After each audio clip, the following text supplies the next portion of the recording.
Good afternoon, Chairman Schiff, Ranking Member Nunes, and members of the committee. I testified this morning before the House Judiciary Committee. I ask that the opening statement I made before that committee be incorporated into the record here. Without objection, Director. I understand that this committee has a unique jurisdiction and that you are interested in further understanding the counterintelligence implications of our investigation. So let me say a word about how we handled the potential impact of our investigation on counterintelligence matters.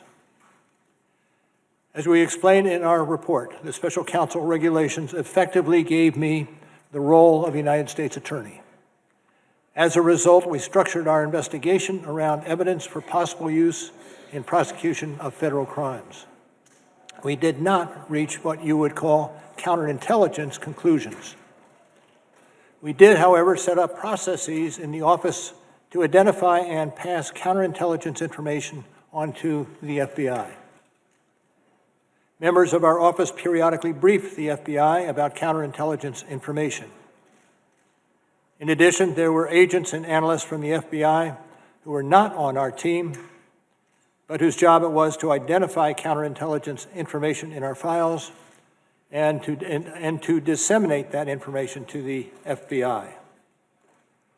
For these reasons, questions about what the FBI has done with the counterintelligence information obtained from our investigation should be directed to the FBI.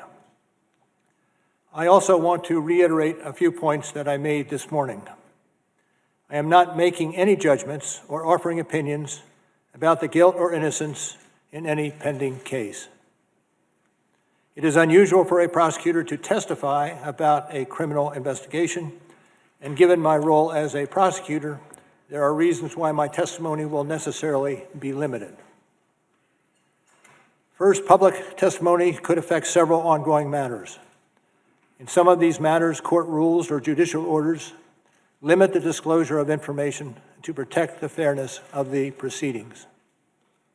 And consistent with longstanding Justice Department policy, it would be inappropriate for me to comment in any way that could affect an ongoing matter. Second, the Justice Department has asserted privileges concerning investigative information and decisions, ongoing matters within the Justice Department, and deliberations within our office. These are Justice Department privileges that I will respect.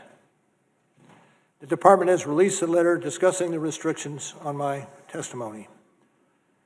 But I therefore will not be able to answer questions about certain areas that I know are of public interest. For example, I am unable to address questions about the opening of the FBI's Russia investigation, which occurred months before my appointment, or matters related to the so-called Steele dossier. These matters are the subject of ongoing review by the Department. Any questions on these topics should therefore be directed to the FBI or the Justice Department. Third, as I explained this morning, it is important for me to adhere to what we wrote in our report. The report contains our findings and analysis and the reasons for the decisions we made. We stated the results of our investigation with precision. I do not intend to summarize or describe the results of our work in a different way in the course of my testimony today. And as I stated in May, I also will not comment on the actions of the Attorney General or of Congress. I was appointed as a prosecutor, and I intend to adhere to that role and to the Department standards that govern. Finally, as I said this morning, over the course of my career, I have seen a number of challenges to our democracy.